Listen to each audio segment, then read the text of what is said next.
Hey ladies and gents, this is Linda, Facechick777, and today I'm coming at you with kind of a combined tutorial. Depending on how long it takes, it may end up being a two-parter. I'm going to start out by showing you a couple of ways that I texture, and then we're going to kind of move into a project. We're going to make a card, and I'm going to show you how I layer things, okay? Because I'm having some questions showing how I put things together, how I layer stuff. And then what we'll do is we'll also texture onto that project. Okay, so the first thing I'm going to do, obviously, is move my sign out of the way. This may end up, did I say, it may end up being a two-parter. I'm not sure. We'll see what our time frame is. Okay, so the first thing I'm going to do is show you texturing with gesso. Now, gesso, most of us know it's kind of a precursor to a lot of our projects. It helps prep projects. It helps paint stick. It helps whitewash stuff. It does all that kind of thing. But I started texturing with gesso to get a very soft, small texture. Okay, so what I've done, I'm going to bring this into view here. I just grabbed a piece of wood. Sorry, looking at the wrong spot. This, as you can see, was just like a child's domino game, and all I've done so far is I have used gesso, and I like to get this Liquitex basic gesso. I get it from Michael's. Okay, it's really thick and I like it. I just bought some black gesso, which strangely is half the size of this and twice the expense. I don't know. Now, yes, I have tried just adding black paint to the white gesso, but it kind of turns out gray. So, anyway, used a coupon. Long story done. Okay, so what I've done, what I usually start doing is I start with a couple of coats of gesso, okay? Just to kind of get that base, and I will just coat it on, and then I will use my heat tool, apply another layer, use my heat tool. So now I've got a base. Now we're going to continue to texture with the gesso. Okay, let me get my heat tool in my lap. I use, as you can see, just a sponge brush. I dip it in my gesso, okay?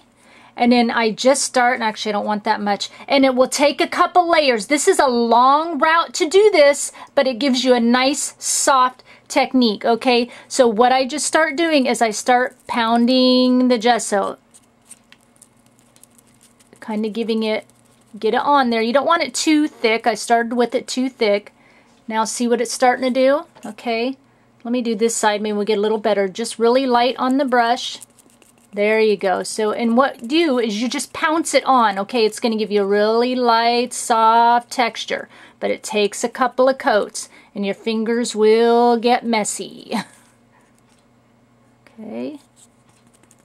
I don't really need to go around the edges, but I just kind of want to show you. And I just keep kind of pouncing it up and down till I get just kind of that, see that soft texture? Okay, now I'm going to heat gun it, and you're going to have to hear it, you guys, because I just don't have the editing program. I'm going to heat gun it down over here.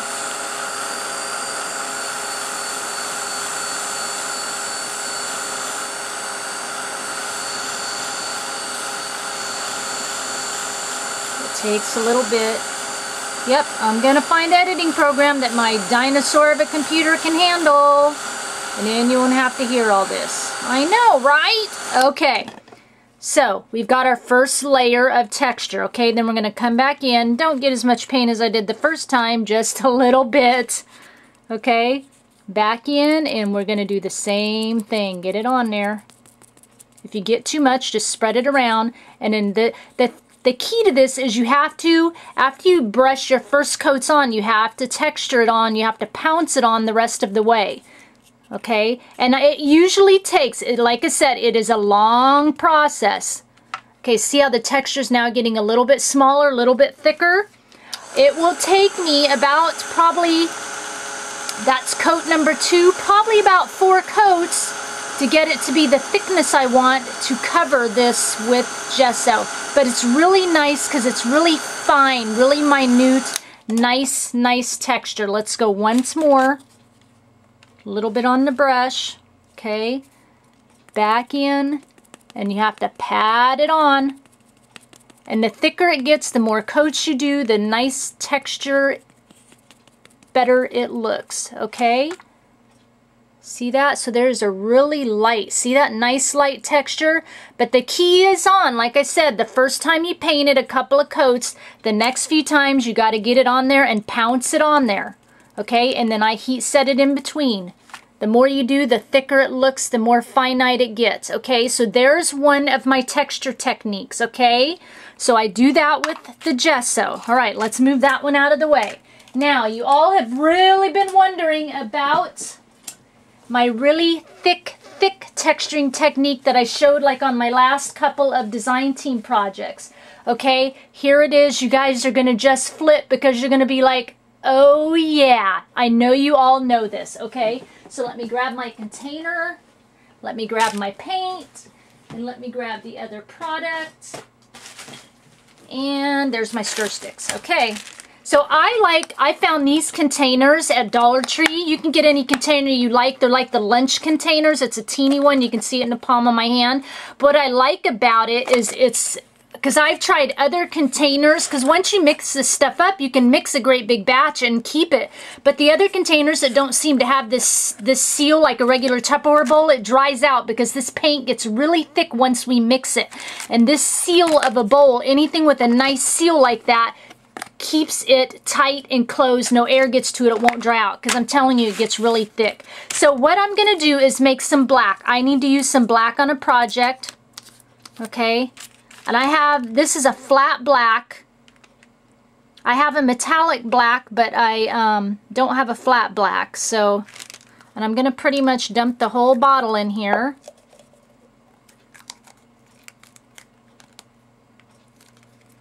Okay. Now, this next product I'm going to show you, you can get it, I actually got this at Dollar Tree. You can get it at Michael's. When I found it at Michael's, it was in the section where they have all the little glass rocks and stuff. Okay, really cheap, big old bag. Okay, that's enough. It's almost empty. Let me grab the, right here. This is it. It's sand. I know, it's sand. That's it. Okay? It doesn't matter what kind of sand. I mean, this is like a really fine grit sand. But you, like I said, you can find it at Michael's in the craft section. I found this at Dollar Tree. Michael's is in a big bag. It's like this, like I said, where all the glass and stuff is. The little glass rocks and everything. Like $2, $2.50, maybe $3 for it. Okay, so I'm going to dump, I like mine thick, okay, and I bet it's probably a couple tablespoons I dump in here. Okay, can you see how much I dumped in? All right, and I'm just going to take a little stick, stir it up.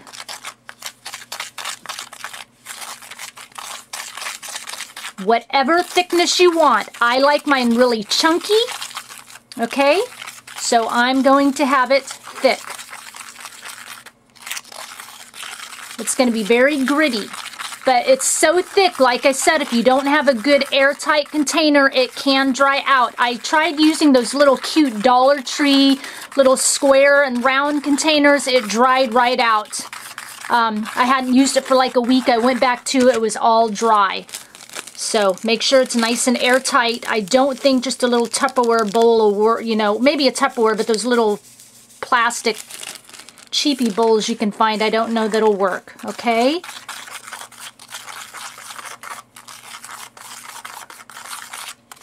Okay. I hope I'm in view because I'm looking down, I'm not looking up, and my camera's all shaky, isn't it? I'm sorry.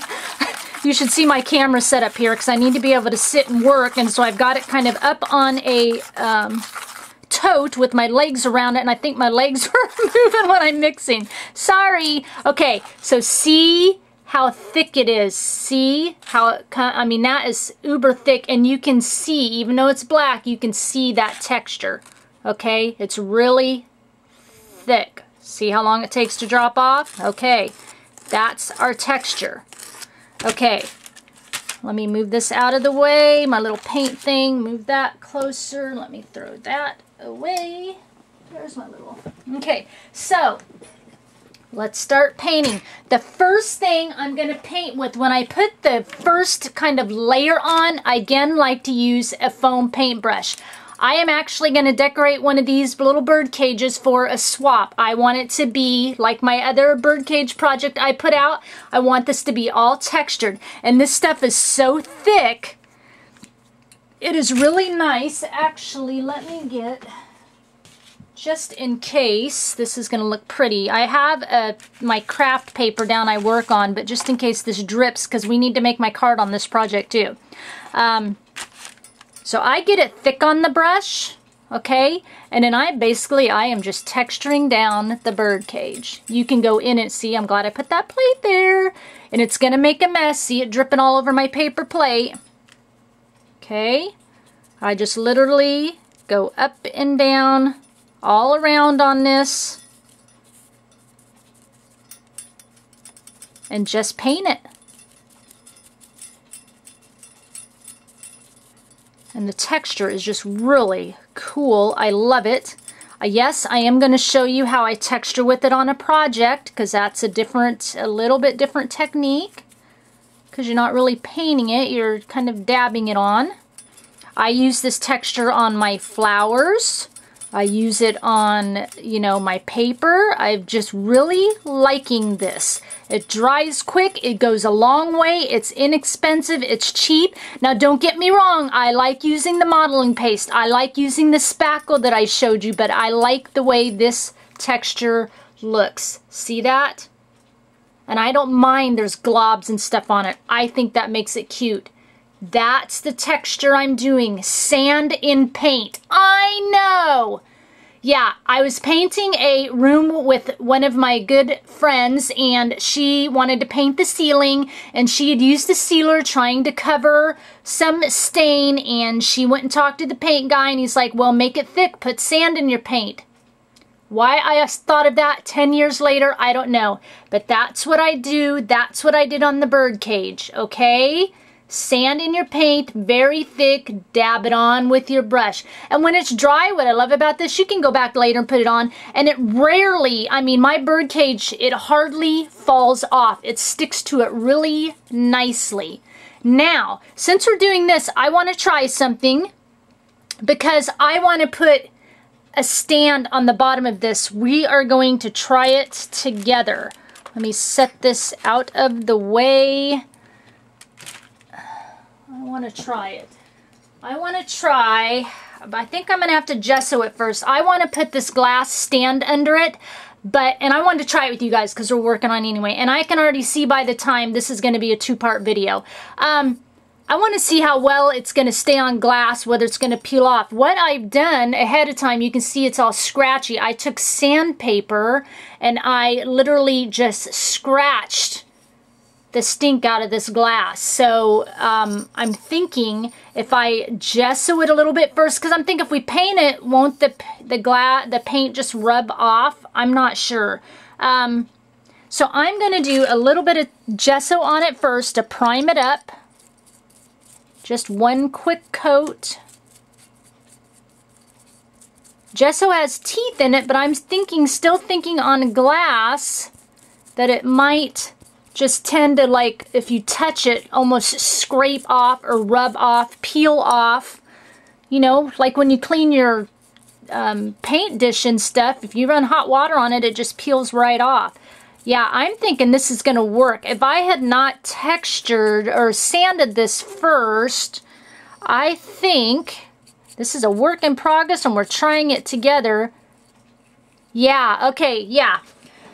I'm thinking and talking at the same time. On the inside of this, since the top's going to be glued, I did not sandpaper, and when I'm brushing it, it is just kind of rubbing. Can you see? It's not even painting the inside. It's just rubbing right back off. The gesso is.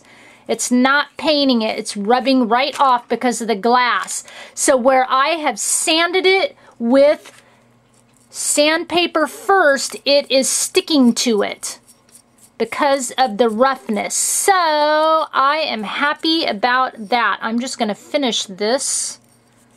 And I even did it right on that bottom edge. That roughness is going to help. Yay! I wanted to see if this texture paint would stick to glass so it would match my bird cage. And I probably didn't even need to gesso it first, but I thought it gives it a little bit more teeth, as we like to say. Really liking that. Love it. Okay, so I think what I'm going to do, since it will be a two-part video, this part is showing you how to mix the texture and use some of it. And the next video will be, we're going to make the card project layering, and I'm going to show you how I add texture to my projects, okay? So let me dry this real quick, and then let's try the black texture over the top and see how well it sticks.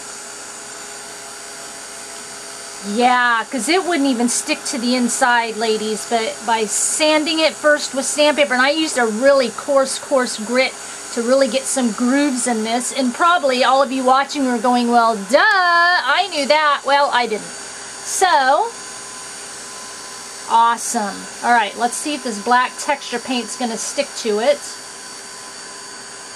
And then I will stop the video and we'll go on to the next video. Make the card. It's going to be a card project. I'm going to show you layering. I mean, layering's pretty easy, but I'll show you what I did. We'll kind of make it start to finish. And then we'll do some texturing on that. Okay, so got my paint done, got this going. Let's see how well it's going to... I'm trying to figure out where I want to start. Let's just start at the top. Awesome. See how I'm doing it on there? I am literally, and I do the same thing. I don't want to just paint it on, because you paint it on, it's just not, I don't think it's going to work right. I kind of dab paint when I'm adding texture, okay? If you just paint it, I mean, it kind of does the same thing, but I like, you can almost, I mean, you can see where I painted it here. See, it's kind of thinner, but see how it's thicker over here? Make my camera to focus. There we go. Okay, I like to dab and paint as I'm doing this. Okay, it's the dab technique. Awesome. All right, so I am going to finish this, and I'm going to finish the bird cage, and I'm going to come back in the next video, and we're going to go on to the layering and working with texture on our paper products. Okay, that's awesome, huh? Look at that. Look at that texture. Okay, I'll see you back at the next video if you're interested. Thanks for sharing your time with me. Bye.